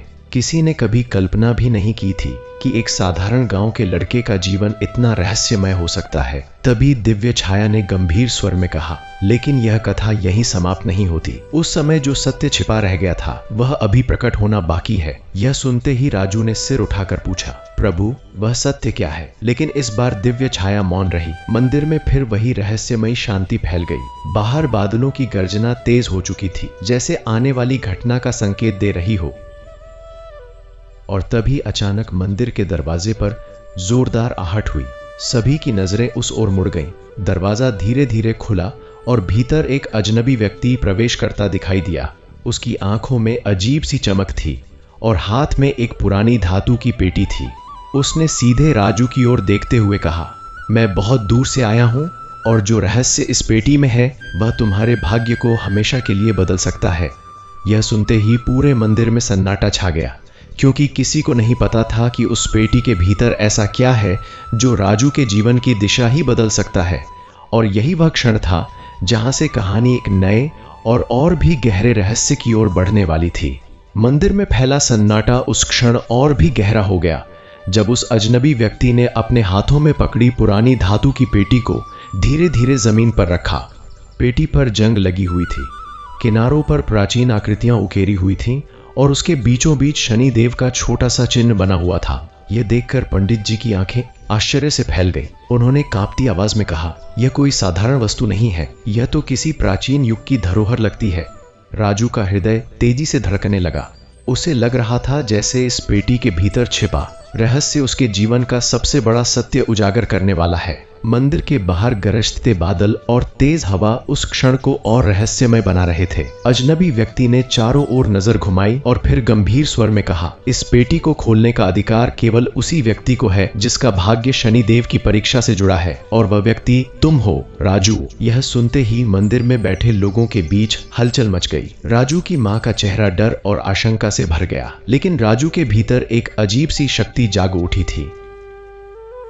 राजू धीरे धीरे आगे बढ़ा। उसके कदम भारी थे, जैसे हर कदम के साथ वह अपने अतीत के किसी अनजाने द्वार के करीब पहुंच रहा हो। उसने पेटी को हाथ लगाया तो एक क्षण के लिए उसके शरीर में तेज कंपन दौड़ गया। ऐसा लगा जैसे उस धातु के भीतर कोई दिव्य ऊर्जा बंद हो। पंडित जी ने मंत्रोच्चार शुरू कर दिया ताकि कोई अनिष्ट न हो। उसी समय गर्भगृह में स्थापित शनि देव की प्रतिमा के सामने रखा दीपक अचानक तेज जलने लगा। उसकी लौ पहले से कहीं अधिक ऊंची हो गई और नीली सी आभा फैलने लगी। अजनबी व्यक्ति ने कहा, डरो मत, यह संकेत है कि समय आ गया है। राजू ने गहरी सांस ली और धीरे धीरे पेटी का ढक्कन उठाया। जैसे ही वह खुला, भीतर से हल्की सी चमक निकली। सब लोग उत्सुकता से देखने लगे कि आखिर इसमें क्या है। पेटी के भीतर एक प्राचीन ताड़पत्र, एक काली पत्थर की अंगूठी और एक छोटा सा धातु का प्रतीक रखा हुआ था। ताड़पत्र पर बहुत पुराने अक्षरों में कुछ लिखा था, जिसे देखकर पंडित जी तुरंत आगे बढ़े। उन्होंने ध्यान से पढ़ने की कोशिश की और कुछ ही क्षणों में उनका चेहरा गंभीर हो गया। उन्होंने कहा, यह बहुत पुरानी भविष्यवाणी है। इसमें लिखा है कि जब शनि की छाया किसी सच्चे भक्त के जीवन में अत्यंत कठिन समय लेकर आएगी, तब यह पेटी खुलेगी और उस व्यक्ति को उसके अधूरे कर्मों का सत्य बताएगी। राजू ने आश्चर्य से पूछा, तो क्या यह सब मेरे लिए ही था? पंडित जी ने धीरे से सिर हिलाया, लेकिन तभी अजनबी व्यक्ति ने कहा, अभी सब कुछ स्पष्ट नहीं हुआ है। इस ताड़पत्र में जो लिखा है वह केवल शुरुआत है। उसके शब्दों में ऐसा रहस्य था कि सबकी उत्सुकता और बढ़ गई। तभी अचानक मंदिर के भीतर फिर वही गंभीर दिव्य आवाज गूंज उठी, वही आवाज जो पहले भी सुनाई दी थी। वह बोली, यह पेटी उस सत्य की कुंजी है जिसे समय ने छिपा रखा था। जैसे ही यह आवाज आई, ताड़पत्र पर लिखे अक्षर हल्की चमक के साथ और स्पष्ट हो गए। उसमें लिखा था कि राजू का पूर्व जन्म केवल एक सैनिक का नहीं था, बल्कि वह राजा का सबसे विश्वासी रक्षक था, जिसे एक षड्यंत्र में फंसाकर दोषी बना दिया गया था। उस समय सच्चाई सामने नहीं आ पाई और निर्दोष होते हुए भी उसे दंड मिला। यही अन्याय उसके कर्मों की अधूरी कहानी बन गया। जब पंडित जी ने यह पढ़कर सुनाया तो राजू के मन में जैसे तूफान उठ खड़ा हुआ। उसे समझ नहीं आ रहा था कि यह सब किस तरह संभव है, लेकिन उसके भीतर कहीं गहराई में एक भावना उठ रही थी कि यह कथा सच है। अजनबी व्यक्ति ने अब उस काली पत्थर की अंगूठी उठाई। वह बोला, यह वही अंगूठी है जो उस सैनिक को उसके राजा ने दी थी, निष्ठा के प्रतीक के रूप में। राजू ने जैसे ही अंगूठी को देखा, उसकी आंखों के सामने अचानक कई अजीब दृश्य चमकने लगे। युद्ध भूमि, महल के विशाल द्वार और एक राजा जो उस पर विश्वास करता था। वह घबराकर पीछे हट गया। उसकी सांसें तेज हो गईं। पंडित जी ने उसे संभालते हुए कहा, डरो मत, यह तुम्हारे अतीत की स्मृतियां हैं जो जाग रही हैं। लेकिन तभी उस अजनबी ने एक और चौंकाने वाली बात कही, इस अंगूठी के साथ एक और रहस्य जुड़ा है, ऐसा रहस्य जो आज तक किसी को नहीं पता।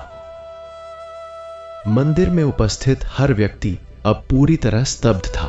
अजनबी ने धीरे धीरे बताया कि उस प्राचीन राज्य में एक गुप्त षड्यंत्र रचा गया था। कुछ दरबारी उस सैनिक की निष्ठा से जलते थे और उन्होंने उसे धोखा देने की योजना बनाई।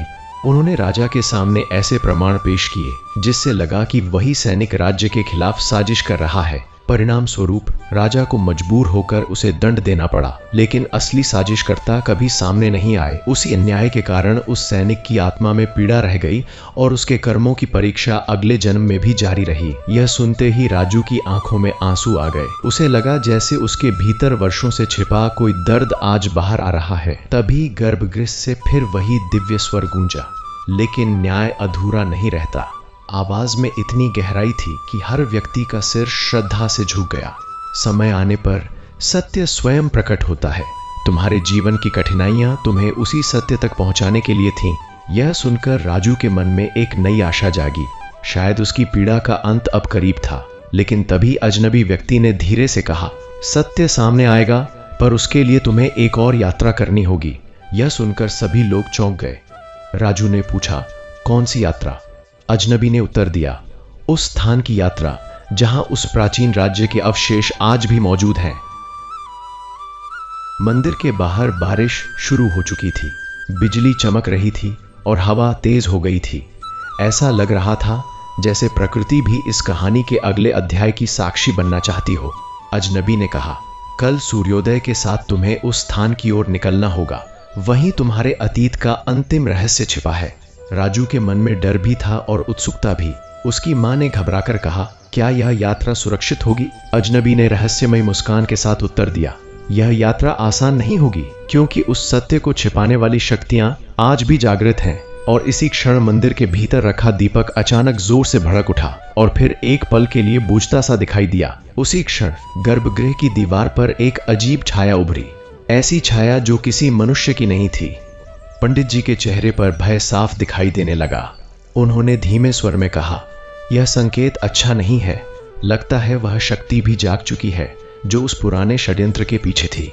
यह सुनते ही सबके मन में भय की लहर दौड़ गई, क्योंकि अब यह केवल एक रहस्य की खोज नहीं रह गई थी, बल्कि एक ऐसी लड़ाई की शुरुआत थी जिसमें सत्य और अंधकार आमने सामने आने वाले थे। और यही वह क्षण था जब राजू को महसूस हुआ कि उसकी असली परीक्षा अभी बाकी है और आने वाला समय उसके जीवन का सबसे खतरनाक और निर्णायक मोड़ साबित हो सकता है। उस रात मंदिर में जो हुआ था, उसके बाद किसी की भी आंखों में नींद नहीं थी। बाहर बारिश की बूंदें लगातार धरती पर गिर रही थीं और हर बूंद जैसे आने वाले रहस्य की आहट दे रही थी।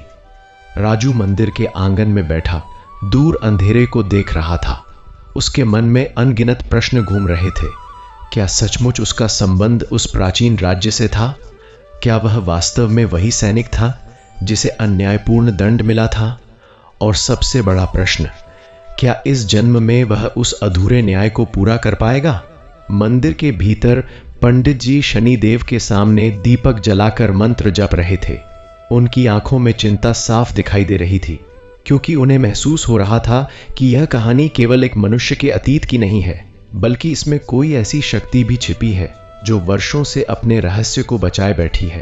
तभी धीरे धीरे भोर का समय आने लगा। पूर्व दिशा में हल्की लालिमा दिखाई देने लगी और पक्षियों की आवाजें सुनाई देने लगी। लेकिन उस शांत सुबह में भी एक अजीब सी बेचैनी थी, जैसे समय स्वयं किसी बड़ी घटना की प्रतीक्षा कर रहा हो। सूरज की पहली किरण मंदिर के शिखर पर पड़ी तो अजनबी व्यक्ति फिर राजू के पास आया। उसके चेहरे पर गंभीरता थी, लेकिन आंखों में एक दृढ़ विश्वास भी था। उसने कहा, समय आ गया है, अब तुम्हें उस स्थान की ओर चलना होगा जहां तुम्हारे अतीत का अंतिम रहस्य छिपा है। राजू ने अपनी माँ की ओर देखा। उनकी आंखों में डर था, पर साथ ही बेटे पर विश्वास भी था। उन्होंने कांपते हाथों से राजू के सिर पर हाथ रखा और बोली, बेटा, चाहे कितनी भी कठिनाई आए, शनिदेव पर विश्वास मत छोड़ना। उनका न्याय कठोर होता है, लेकिन सच्चे भक्त को अंत में विजय जरूर मिलती है। यह सुनकर राजू के मन में एक नई शक्ति जागी। उसने शनिदेव की प्रतिमा के सामने सिर झुकाया और प्रार्थना की, हे प्रभु, यदि यह मेरी परीक्षा है तो मुझे इसे पूरा करने की शक्ति दीजिए। उसी क्षण मंदिर में रखी घंटी अपने आप बज उठी, जैसे यह यात्रा शनिदेव की अनुमति से शुरू हो रही हो। राजू, पंडित जी और वह अजनबी व्यक्ति तीनों यात्रा के लिए निकल पड़े।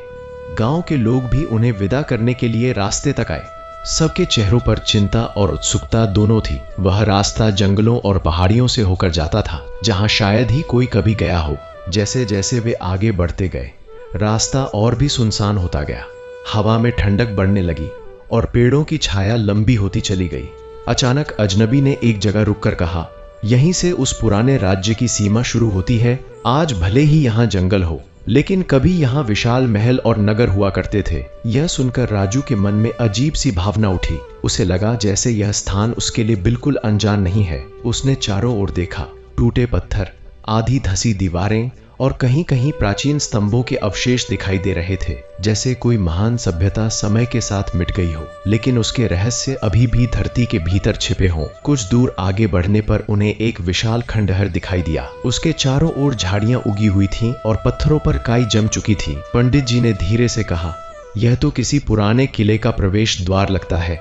अजनबी ने सिर हिलाते हुए कहा, हाँ, यही वह स्थान है जहां कभी उस राज्य का राजमहल हुआ करता था। जैसे ही राजू उस द्वार के पास पहुंचा, उसके भीतर अचानक एक अजीब सी बेचैनी उठी। उसकी आंखों के सामने फिर कुछ धुंधले दृश्य चमकने लगे। महल के विशाल दरवाजे, सैनिकों की कतारें और एक सिंहासन पर बैठा राजा। वह घबराकर पीछे हट गया। पंडित जी ने उसका हाथ पकड़कर कहा, यह तुम्हारी स्मृतियां हैं जो जाग रही हैं, डरने की जरूरत नहीं। लेकिन तभी अचानक तेज हवा चलने लगी और किले के भीतर से अजीब सी आवाजें आने लगी, जैसे कोई अदृश्य शक्ति वहां मौजूद हो।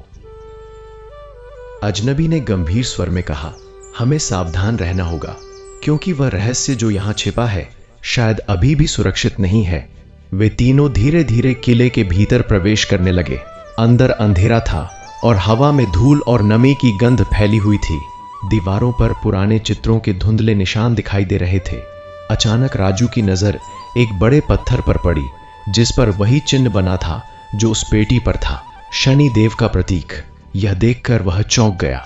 अजनबी ने कहा, यह संकेत है कि हम सही जगह पर हैं। उन्होंने उस पत्थर को हटाने की कोशिश की। काफी प्रयास के बाद वह थोड़ा खिसका और उसके नीचे एक गुप्त सीढ़ी दिखाई दी जो नीचे अंधेरे में जाती थी। पंडित जी ने आश्चर्य से कहा, यह तो किसी गुप्त कक्ष का रास्ता लगता है। वे धीरे धीरे सीढ़ियों से नीचे उतरने लगे और कदम के साथ अंधेरा गहराता जा रहा था। अचानक नीचे पहुंचकर उन्होंने देखा कि वहां एक विशाल कक्ष है। उसके बीचों बीच एक पुराना सिंहासन रखा था और उसके सामने एक पत्थर की मूर्ति खड़ी थी। वह मूर्ति किसी सैनिक की थी और उसका चेहरा बिल्कुल राजू जैसा था। यह देखकर राजू स्तब्ध रह गया। उसकी सांसें तेज हो गई। पंडित जी ने कांपते स्वर में कहा, अब इसमें कोई संदेह नहीं, तुम वही सैनिक थे।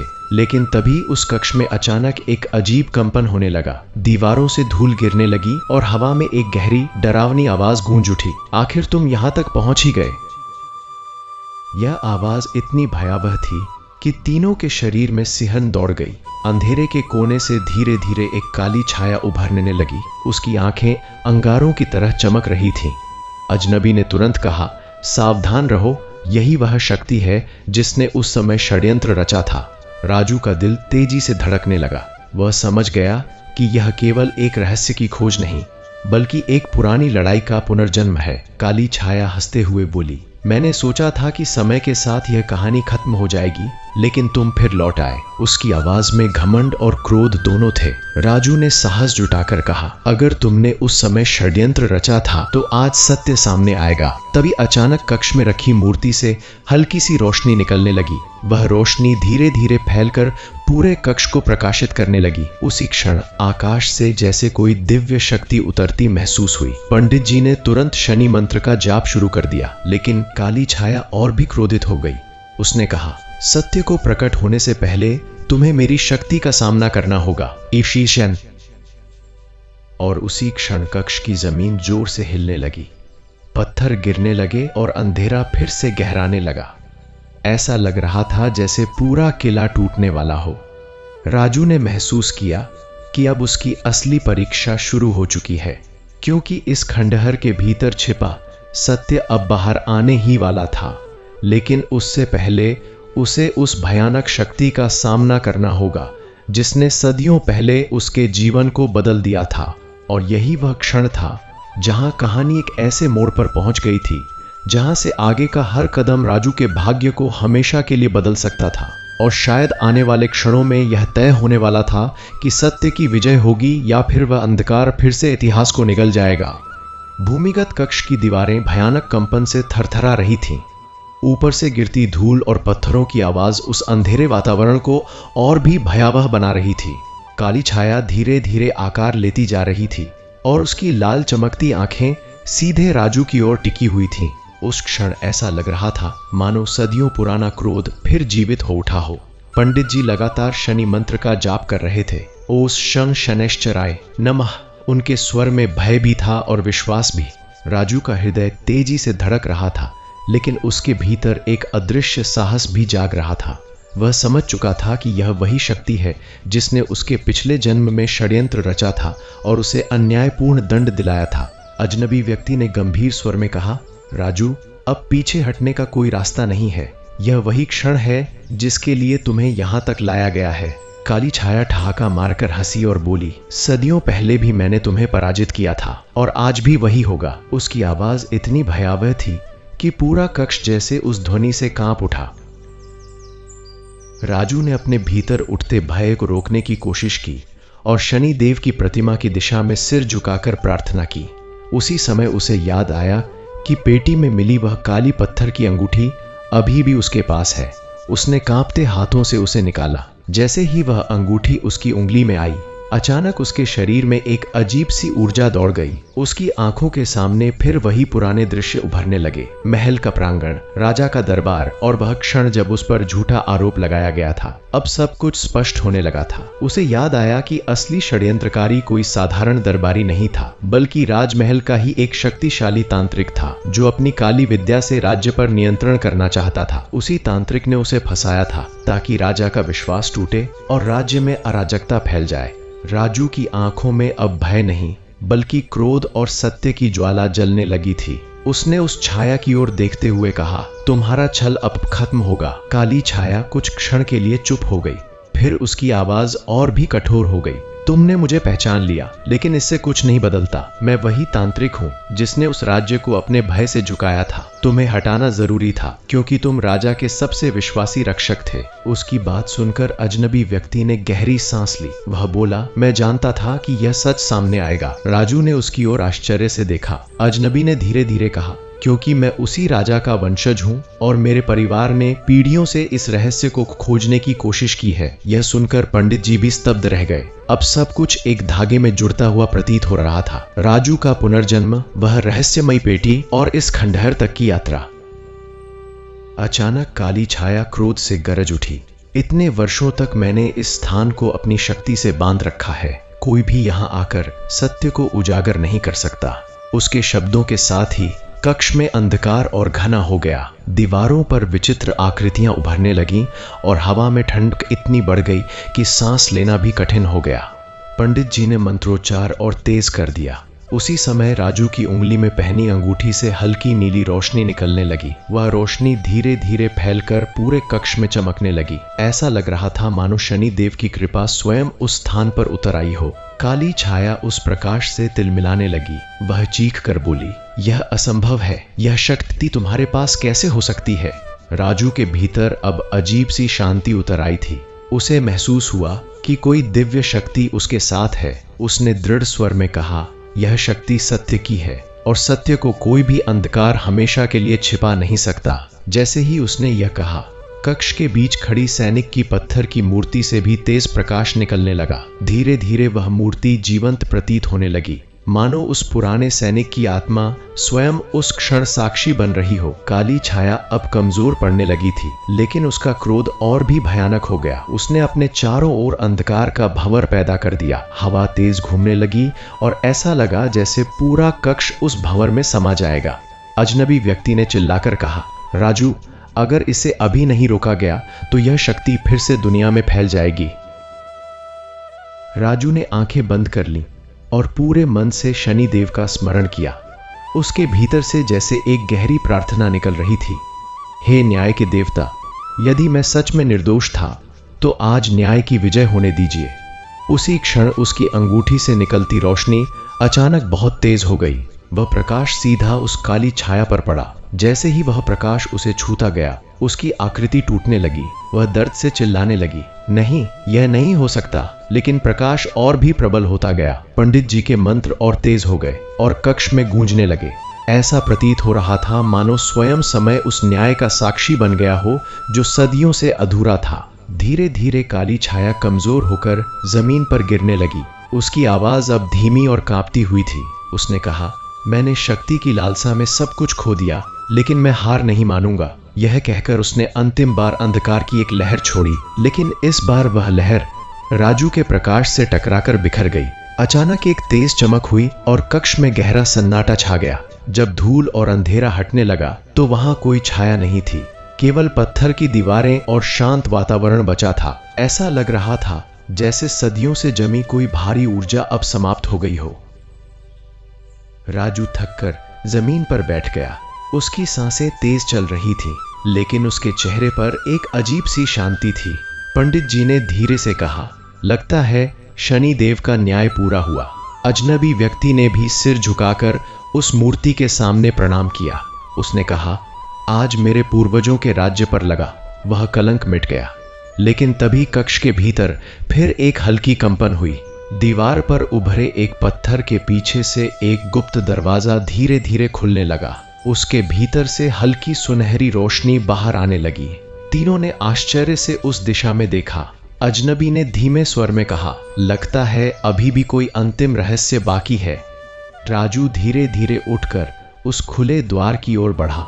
उसके भीतर अब भय नहीं था, बल्कि एक गहरी जिज्ञासा थी, क्योंकि उसे महसूस हो रहा था कि यह कहानी अभी समाप्त नहीं हुई है।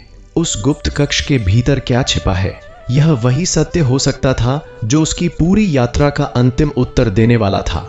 और जैसे ही वे उस रोशनी की ओर कदम बढ़ाने लगे, उनके मन में एक ही सवाल गूंज रहा था, क्या अब उस अधूरी कथा का अंतिम अध्याय खुलने वाला है, या फिर भाग्य अभी एक और रहस्य उनके सामने रखने वाला है?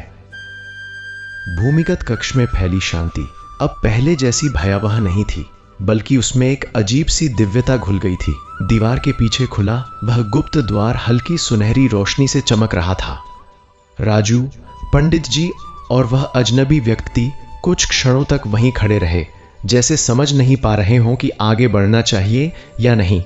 सदियों से छिपे रहस्य का बोझ अब लगभग समाप्त हो चुका था, लेकिन उस खुले द्वार के पीछे क्या है, यह जानने की उत्सुकता तीनों के मन में समान रूप से थी। राजू धीरे धीरे आगे बढ़ा। जैसे ही उसने उस द्वार के भीतर कदम रखा, उसे लगा मानो वह किसी और ही संसार में प्रवेश कर रहा हो। वहां का वातावरण शांत था। हवा में हल्की चंदन की सुगंध फैली हुई थी और दीवारों पर प्राचीन दीपक जल रहे थे, मानो किसी ने सदियों से उन्हें बुझने ही नहीं दिया हो। उस कक्ष के बीचों बीच एक विशाल पत्थर का आसन था, जिस पर एक स्वर्णिम पात्र रखा हुआ था। उस पात्र के ऊपर शनि देव का प्रतीक चमक रहा था। पंडित जी ने श्रद्धा से हाथ जोड़ लिए और धीमे स्वर में बोले, लगता है यह वही स्थान है जहां उस राज्य का अंतिम रहस्य सुरक्षित रखा गया था। राजू धीरे धीरे उस स्वर्णिम पात्र के पास पहुंचा। उसके मन में अब डर नहीं था, बल्कि एक गहरी शांति थी। उसे महसूस हो रहा था कि उसकी लंबी परीक्षा का अंत अब निकट है। उसने श्रद्धा से सिर झुकाकर पात्र को खोला। जैसे ही ढक्कन उठा, भीतर से एक चमकदार प्रकाश निकला जिसने पूरे कक्ष को आलोकित कर दिया। उस पात्र के भीतर एक प्राचीन ताड़पत्र और एक छोटी स्वर्णिम मूर्ति रखी हुई थी। पंडित जी ने ताड़पत्र को उठाकर ध्यान से पढ़ना शुरू किया। कुछ क्षणों बाद उनकी आंखें आश्चर्य और भावुकता से भर गईं। उन्होंने कहा, यह उस राजा का संदेश है जिसने अपने सबसे विश्वासी सैनिक को खो दिया था। पंडित जी ने ताड़पत्र पर लिखे शब्दों को पढ़ना शुरू किया। उसमें लिखा था कि राजा को अपने जीवन के अंतिम समय में सच्चाई का पता चल गया था कि उसका विश्वासी सैनिक निर्दोष था और उसे एक तांत्रिक की साजिश में फंसाया गया था। यह जानकर राजा को अत्यंत पश्चाताप हुआ और उसने आदेश दिया कि भविष्य में जब भी उस सैनिक की आत्मा पुनर्जन्म लेकर सत्य की खोज में लौटे तो उसे यह संदेश मिल सके। यह सुनते ही राजू की आंखों में आंसू आ गए। उसके मन का वह घाव जो पिछले जन्म से चला आ रहा था जैसे धीरे धीरे भरने लगा। ताड़पत्र में आगे लिखा था कि राजा ने उस सैनिक के सम्मान में यह गुप्त कक्ष बनवाया और उसके साहस और निष्ठा को अमर करने के लिए यह स्वर्णिम मूर्ति स्थापित की। उसने यह भी लिखा था कि न्याय कभी ना कभी अवश्य प्रकट होता है, चाहे उसे आने में कितने ही वर्ष क्यों न लग जाए। जब पंडित जी ने यह पढ़कर सुनाया तो वहां उपस्थित सभी के हृदय में एक गहरी शांति उतर आई। अजनबी व्यक्ति की आंखों में भी आंसू थे। उसने धीमे स्वर में कहा, आज मेरे पूर्वजों का वह अधूरा पश्चाताप भी पूरा हो गया। जिस सत्य की तलाश पीढ़ियों से चल रही थी वह आज सामने आ गया। राजू ने उस स्वर्णिम मूर्ति को अपने हाथों में उठाया। वह एक सैनिक की आकृति थी, वीर, निडर और निष्ठावान। उसे देखते ही राजू के मन में अपने पिछले जन्म की सारी स्मृतियां जैसे एक साथ स्पष्ट हो गईं।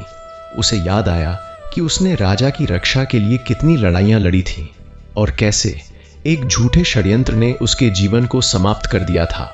लेकिन अब वह पीड़ा समाप्त हो चुकी थी। उसके भीतर केवल एक संतोष था कि सत्य की विजय हुई है। तभी अचानक उस कक्ष में हल्की दिव्य आभा फैलने लगी। हवा में एक गंभीर शांत स्वर गूंज उठा, न्याय पूर्ण हुआ। यह वही दिव्य आवाज थी जो पहले भी सुनाई दी थी।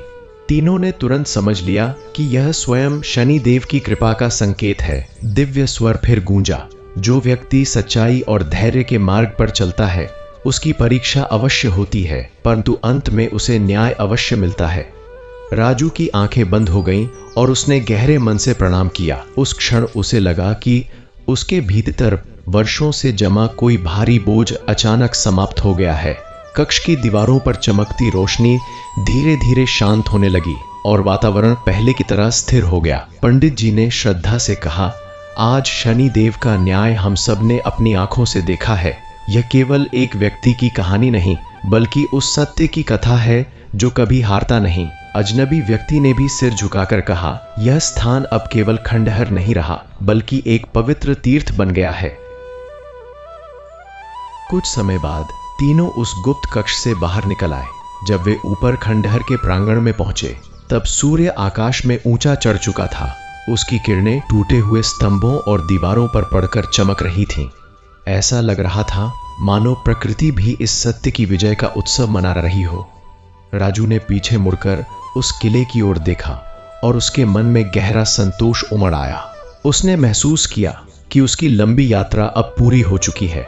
वह अब केवल अपने अतीत का बोझ उठाने वाला व्यक्ति नहीं था बल्कि एक ऐसा मनुष्य था जिसने अपने कर्मों की परीक्षा को पार कर लिया था। तीनों लोग गांव की ओर लौटने लगे। रास्ते भर राजू के मन में शांति थी। जब वे गांव पहुंचे तो लोगों ने उन्हें देखकर खुशी से स्वागत किया। सबको उत्सुकता थी कि उस यात्रा में क्या हुआ।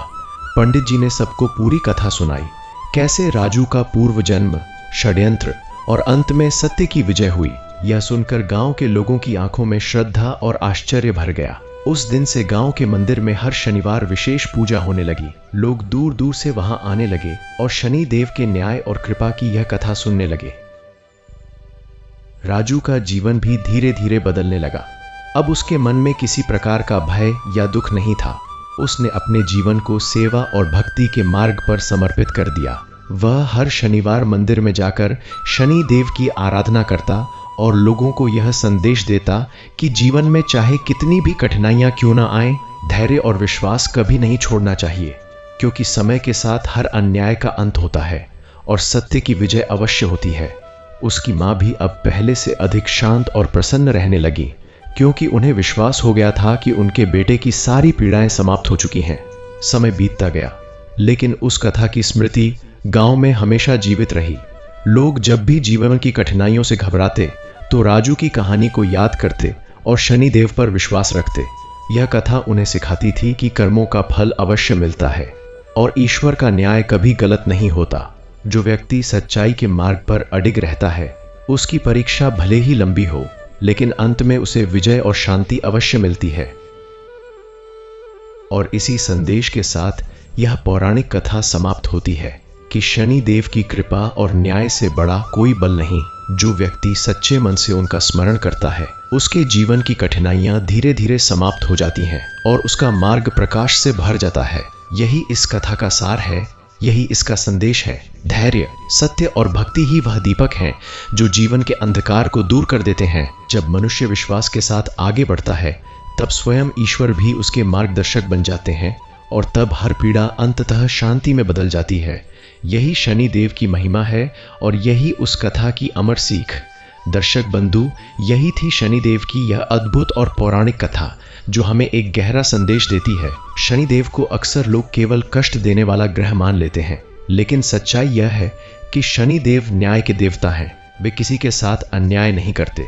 जो जैसा कर्म करता है, शनिदेव उसे वैसा ही फल देते हैं। अगर मनुष्य सच्चाई, मेहनत और धर्म के मार्ग पर चलता है, तो शनिदेव उसकी रक्षा भी करते हैं और अंत में उसे सम्मान और सुख भी प्रदान करते हैं। इस कथा से हमें यही सीख मिलती है कि जीवन में चाहे कितनी भी कठिन परीक्षाएं क्यों ना आए, हमें धैर्य और विश्वास कभी नहीं खोना चाहिए, क्योंकि हर कठिन समय केवल एक परीक्षा होता है और उस परीक्षा के बाद ही मनुष्य को अपने कर्मों का सच्चा फल मिलता है। शनिदेव की कृपा जब किसी भक्त पर होती है तो उसके जीवन के अंधकार भी धीरे धीरे प्रकाश में बदलने लगते हैं। यदि आप भी चाहते हैं कि आपके जीवन से दुख, बाधाएं और पीड़ाएं दूर हों, तो हर शनिवार सच्चे मन से शनि देव का स्मरण करें, गरीबों और जरूरतमंदों की सहायता करें और अपने कर्मों को हमेशा सही रखें, क्योंकि शनि देव को दिखावा नहीं बल्कि सच्चे मन की भक्ति प्रिय होती है।